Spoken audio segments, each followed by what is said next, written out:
अगले दिन इतनी जोर की बारिश होती है कि लकड़ियाँ बहुत बुरी तरह गीली हो जाती है। ये तो बहुत भयानक नुकसान हो गया। गांव वाले बहुत गुस्सा करेंगे। सारी लकड़ियाँ भीग गई है। सूरज भी नहीं निकल रहा कि इन्हें सुखा पाए। कुछ दिन बीतते हैं, आसमान में अब भी काले बादल रहते हैं। कुछ दिनों से गांव में एक दिन भी सूरज नहीं निकलता। मीनू और जया उदास घर में बैठी थी।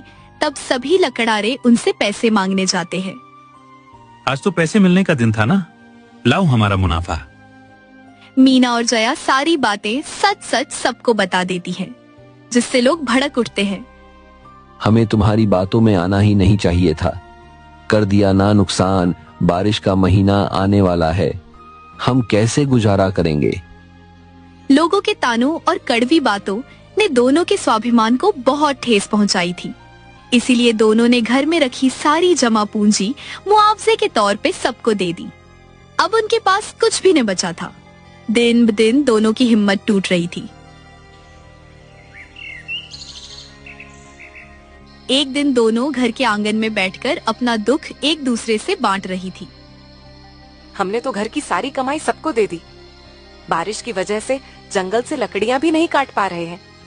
ये नहीं है तो मेरा भी दिमाग नहीं चल रहा है। भगवान और कब तक हमें सजा देगा? हमारे पति को वापस भेज दे। श्याम पड़ोस में खड़े होकर उनकी सारी बातें सुन लेता है। उन्हें पछतावा करता देख श्याम उनके पास आता है। लगता है रूपेश के जाने का दोनों को बहुत दुख हो रहा है। हाँ, हमें समझ आ गया है कि हमने भूल कर दी थी। बिना लड़ाई झगड़ा किए एक सुखी परिवार की तरह कैसे रहा जाता है, ये हमें अब समझ आया है।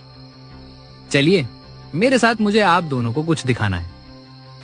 इतना बोलकर श्याम उन दोनों को अपने घर लेकर जाता है। रूपेश श्याम के घर में बैठा था। दोनों उसे वहाँ देखकर हैरान रह जाती है।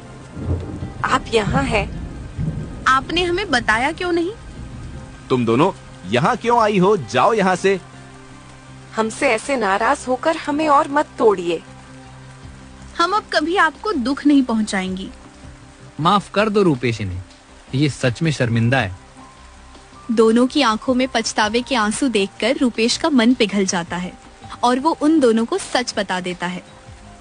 मैं तुम दोनों से नाराज नहीं हूँ। ये तो श्याम के कहने पर मैंने सारा ढोंग रचा था, और देखो तुम दोनों की अक्ल ठिकाने आ गई। अब रूपेश खुशी खुशी अपने घर वापस जाता है। अगले दिन से उसका साधारण जीवन फिर से शुरू हो जाता है, पर इस बार उसे रोज रोज चिकचिक से आजादी मिलती है और तीनों खुशी खुशी एक साथ बैठे होते हैं। आप तो वापस आ गए, पर हमसे जो भूल हुई उसका क्या? घर में अब एक पैसा नहीं बचा है। पैसों का क्या है, वो तो वापस कमा लिए जाएंगे। तुम दोनों सुधर गई, ये बड़ी बात है। धीरे धीरे मौसम साफ होता है। रूपेश फिर से लकड़ियां काटना शुरू कर देता है। इस बार मीना और जया अपनी चतुराई का इस्तेमाल करती हैं और उन लकड़ियों से तरह तरह की टेबल कुर्सी बनाती है। लोग बड़े शौक से उनसे टेबल कुर्सी खरीदते हैं और देखते ही देखते वे लोग बहुत धनी हो जाते हैं। वाह रे रूपेश, 2 पत्नियों की कमाई में खूब उड़ रहा है। लगता है इसलिए तूने 2 शादी की थी कि उनकी समझदारी का फायदा उठा सके। बाजार में बैठे रूपेश को लोग अब भी 2 शादियों का ताना मार रहे थे। तभी जया अपनी चुप्पी तोड़ती है और सबको सच बताती है। आप सबको क्या लगता है इन्होंने स्वार्थ में 2 शादी की? नहीं, अरे इन्होंने तो मेरी जिंदगी बचाने के लिए मुझसे शादी की थी। 2 शादी करना इनकी खुशी नहीं बल्कि इंसानियत थी। दहेज के कारण लड़के वालों ने मुझे मंडप पे ही छोड़ दिया था। लोग मेरे ऊपर हंस रहे थे। तब इन्होंने शादीशुदा होने के बावजूद मेरा हाथ थामा था। जो लोग कभी रूपेश और उसकी पत्नियों का मजाक उड़ाया करते थे, सच जानने के बाद अब वे उनकी तारीफ करते न थकते थे। तो इस तरह रूपेश के जीवन में खुशियां आई और 2 पत्नियों की लड़ाई सदा के लिए शांत हो गई।